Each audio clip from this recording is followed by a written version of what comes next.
2026-এর বিধানসভা ভোটে দিলীপ ঘোষকে প্রার্থী করেছে বিজেপি। তার পুরনো কেন্দ্র খড়গপুর সদরেই প্রার্থী করা হয়েছে দিলীপ ঘোষকে।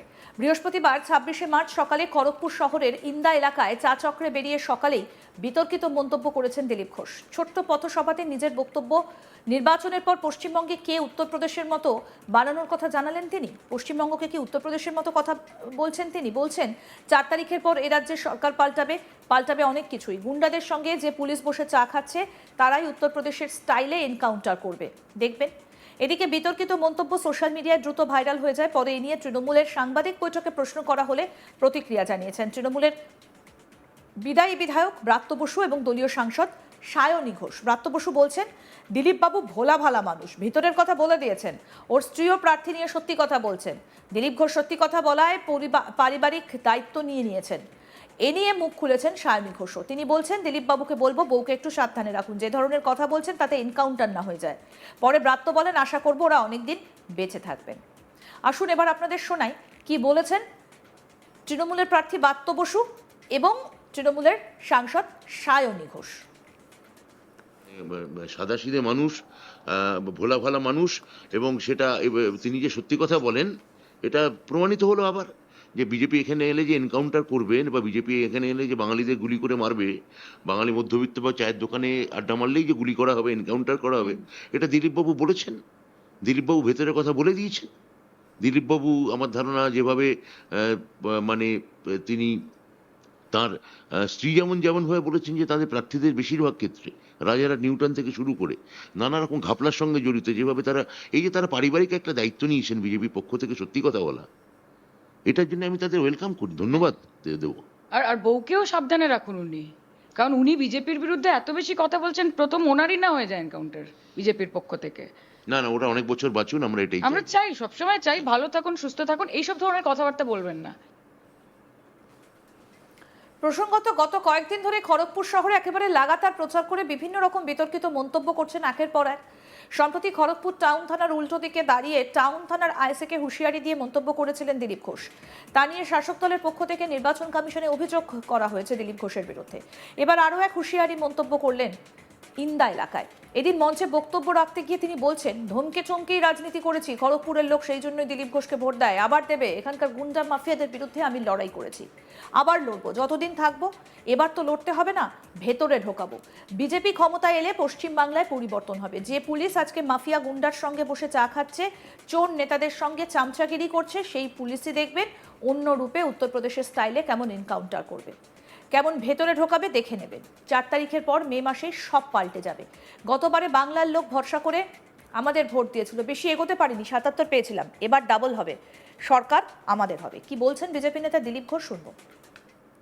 চমকে চমকেই রাজনীতি করেছি, খড়গপুরের লোক সেই জন্য দিলীপ ঘোষকে ভোট দেয়, আবার দেবে। এখানকার গুন্ডা মাফিয়ার বিরুদ্ধে আমি লড়াই করেছি, আবার লড়বো, যতদিন থাকবো। আর এবার তো লড়তে হবে না, ভেতরে ঢোকাবো, কারণ ক্ষমতায় আসবে বিজেপি, পশ্চিমবাংলায় পরিবর্তন হবে।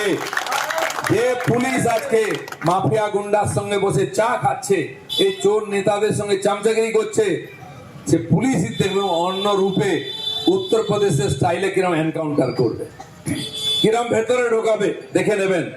4 তারিখের পরে মে মাসে সব পাল্টে যাবে।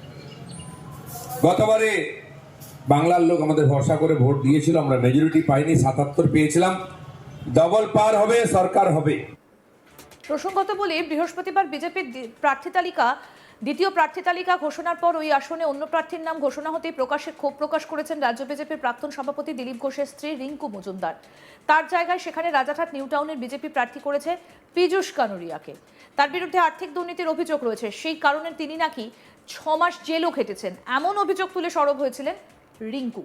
তিনি সরাসরি ক্যামেরার সামনে ক্ষোভ উগড়ে দিয়ে বলেন, আমার যদি দলের তরফে কোনো বেনিফিট নেওয়ারই থাকতো তাহলে দলের কাছে বড় কোনো পদ পাওয়ার আশায় চুপ থাকতে পারতাম, প্রতিবাদ করতাম না। দল অবশ্যই 294টা জায়গা সার্ভে করেছে, তারপর প্রার্থী তালিকা বের করেছে, কিন্তু তারপরেও হয়তো মিস্টেক হয়ে গেছে। তার জন্য উচিত আমাদের বিধানসভা এলাকা থেকে বিষয়টা তুলে ধরা যে ক্যান্ডিডেট ঠিক নয়। এই প্রার্থীর জেলও হয়েছে, 6 মাস জেল খেটেছে। শারীরিকভাবে সক্ষম কাউকে প্রার্থী করলেও সে প্রতিদ্বন্দ্বিতা করতে পারত, তাই প্রার্থী বদলের খুব দরকার আছে। কি বলছেন দিলীপ ঘোষের স্ত্রী রিঙ্কু মজুমদার, শুনবো।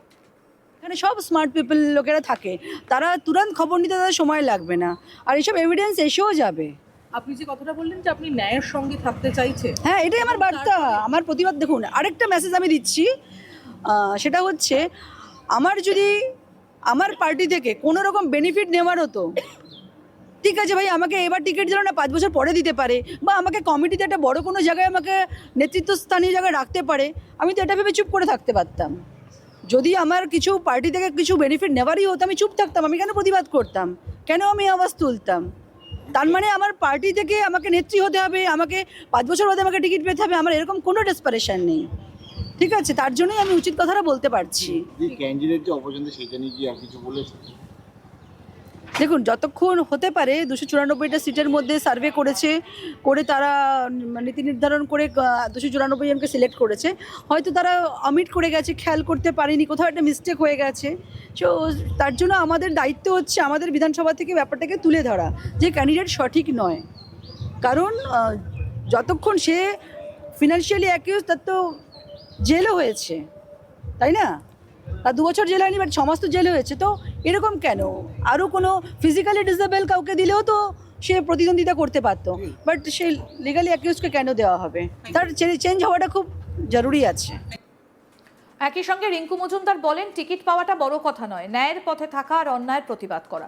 নিউ টাউনের মতো একটা ভিভিআইপি এলাকা, যাকে প্রার্থী করা হয়েছে তিনি একজন অপরাধী। এখানকার মানুষ কেন এরকম মানুষকে মেনে নেবে? আর কোনো ক্যান্ডিডেট ছিল না যারা বাড়িতে পরিচারিকার কাজ করে তাদেরও ক্যান্ডিডেট করতে পারতো, নয়তো কোনো হাই প্রোফাইল কাউকে করতে পারতো। আর কি বললেন রিঙ্কু মজুমদার, সেটাও শুনবো।